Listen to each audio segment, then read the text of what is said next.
Pride and Prejudice by Jane Austen. Chapter 7. Mr. Bennet's property consisted almost entirely in an estate of £2,000 a year, which, unfortunately for his daughters, was entailed, in default of heirs male, on a distant relation; and their mother's fortune, though ample for her situation in life, could but ill supply the deficiency of his. Her father had been an attorney in Meryton, and had left her £4,000. She had a sister married to a Mr. Phillips, who had been a clerk to their father and succeeded him in the business, and a brother settled in London in a respectable line of trade. The village of Longbourn was only 1 mile from Meryton, a most convenient distance for the young ladies, who were usually tempted thither 3 or 4 times a week, to pay their duty to their aunt and to a milliner's shop just over the way. The 2 youngest of the family, Catherine and Lydia, were particularly frequent in these attentions. Their minds were more vacant than their sisters', and when nothing better offered, a walk to Meryton was necessary to amuse their morning hours and furnish conversation for the evening; and however bare of news the country in general might be, they always contrived to learn some from their aunt. At present, indeed, they were well supplied, both with news and happiness, by the recent arrival of a militia regiment in the neighbourhood. It was to remain the whole winter, and Meryton was the headquarters. Their visits to Mrs. Phillips were now productive of the most interesting intelligence. Every day added something to their knowledge of the officers' names and connections. Their lodgings were not long a secret, and at length they began to know the officers themselves. Mr. Phillips visited them all, and this opened to his nieces a store of felicity unknown before. They could talk of nothing but officers, and Mr. Bingley's large fortune, the mention of which gave animation to their mother, was worthless in their eyes when opposed to the regimentals of an ensign. After listening one morning to their effusions on this subject, Mr. Bennet coolly observed, "From all that I can collect by your manner of talking, you must be 2 of the silliest girls in the country.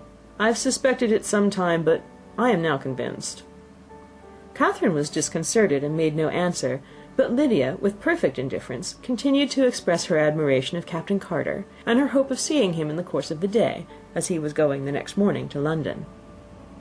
"I am astonished, my dear," said Mrs. Bennet, "that you should be so ready to think your own children silly. If I wish to think slightingly of anybody's children, it should not be of my own, however. If my children are silly, I must hope to be always sensible of it." "Yes, but as it happens, they are all of them very clever." "This is the only point, I flatter myself, on which we do not agree. I had hoped that our sentiments coincided in every particular, but I must so far differ from you as to think our 2 youngest daughters uncommonly foolish." "My dear Mr. Bennet, you must not expect such girls to have the sense of their father and mother. When they get to our age, I dare say they will not think about officers any more than we do. I remember the time when I liked a red coat myself very well, and indeed I still do at my heart; and if a smart young colonel with 5,000 or 6,000 a year should want one of my girls, I shall not say nay to him. And I thought Colonel Forster looked very becoming the other night at Sir William's in his regimentals." "Mamma," cried Lydia, "my aunt says that Colonel Forster and Captain Carter do not go so often to Miss Watson's as they did when they first came. She sees them now very often standing in Clark's library." Mrs. Bennet was prevented from replying by the entrance of the footman with a note for Miss Bennet. It came from Netherfield, and the servant waited for an answer. Mrs. Bennet's eyes sparkled with pleasure, and she was eagerly calling out while her daughter read, "Well, Jane, who's it from? What's it about? What does he say? Well, Jane, make haste and tell us. Make haste, my love." "It is from Miss Bingley," said Jane, and then read it aloud.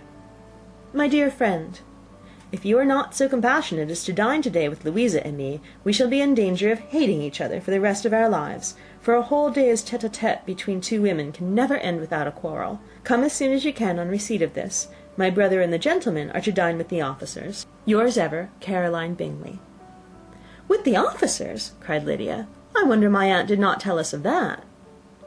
"Dining out," said Mrs. Bennet. "That is very unlucky." "Can I have a carriage?" asked Jane. "No, my dear, you'd better go on horseback, because it seems likely to rain, and then you must stay all night."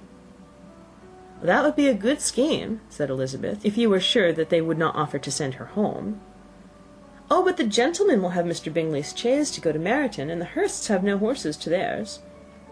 "I'd much rather go in the coach." "But, my dear, your father cannot spare the horses, I'm sure. They're wanted in the farm, Mr. Bennet, are they not?" "They're wanted in the farm much oftener than I can get them." "But if you've got them to-day," said Elizabeth, "my mother's purpose will be answered." She did at last extort from her father an acknowledgment that the horses were engaged.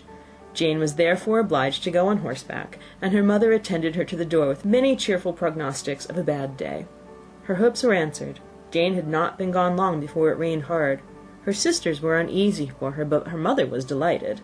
The rain continued the whole evening without intermission. Jane would certainly not come back. "This was a lucky idea of mine, indeed," said Mrs. Bennet more than once, as if the credit of making it rain were all her own.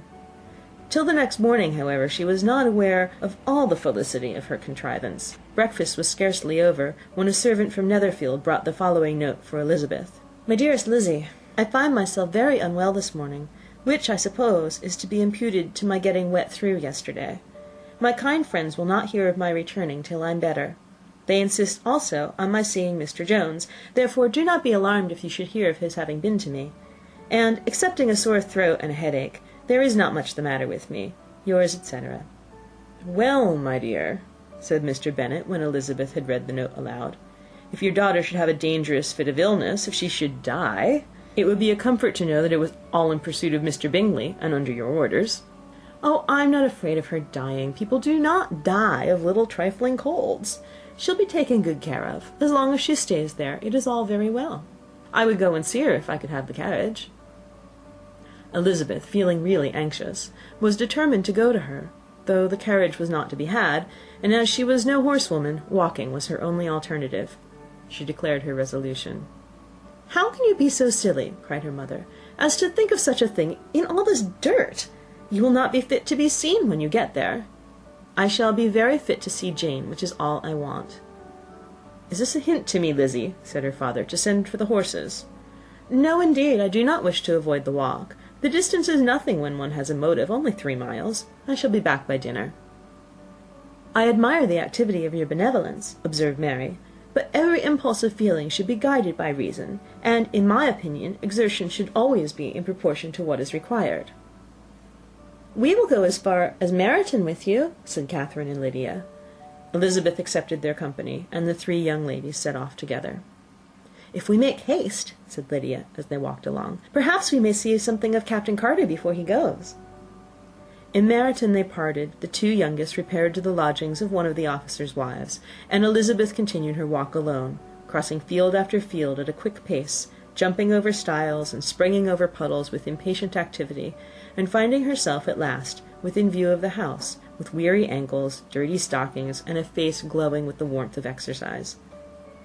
She was shown into the breakfast parlour, where all but Jane were assembled, and where her appearance created a great deal of surprise. That she should have walked 3 miles so early in the day, in such dirty weather, and by herself, was almost incredible to Mrs. Hurst and Miss Bingley, and Elizabeth was convinced that they held her in contempt for it. She was received, however, very politely by them, and in their brother's manners there was something better than politeness. There was good humour and kindness. Mr. Darcy said very little, and Mr. Hurst nothing at all. The former was divided between admiration of the brilliancy which exercise had given to her complexion, and doubt as to the occasions justifying her coming so far alone. The latter was thinking only of his breakfast. Her inquiries after her sister were not very favourably answered. Miss Bennet had slept ill, and though up, was feverish, and not well enough to leave her room. Elizabeth was glad to be taken to her immediately, and Jane, who had only been withheld by the fear of giving alarm or inconvenience from expressing in her note how much she longed for such a visit, was delighted at her entrance. She was not equal, however, to much conversation, and when Miss Bingley left them together, could attempt little besides expressions of gratitude for the extraordinary kindness she was treated with. Elizabeth silently attended her. When breakfast was over, they were joined by the sisters, and Elizabeth began to like them herself when she saw how much affection and solicitude they showed for Jane. The apothecary came, and having examined his patient, said, as might be supposed, that she had caught a violent cold, and that they must endeavour to get the better of it, advised her to return to bed, and promised her some draughts. The advice was followed readily, for the feverish symptoms increased, and her head ached acutely. Elizabeth did not quit her room for a moment, nor were the other ladies often absent. The gentlemen being out, they had, in fact, nothing to do elsewhere. When the clock struck 3, Elizabeth felt that she must go, and very unwillingly said so. Miss Bingley offered her the carriage, and she only wanted a little pressing to accept it, when Jane testified such concern in parting with her, that Miss Bingley was obliged to convert the offer of the chaise to an invitation to remain at Netherfield for the present. Elizabeth most thankfully consented, and a servant was dispatched to Longbourn to acquaint the family with her stay, and bring back a supply of clothes. End of Chapter 7.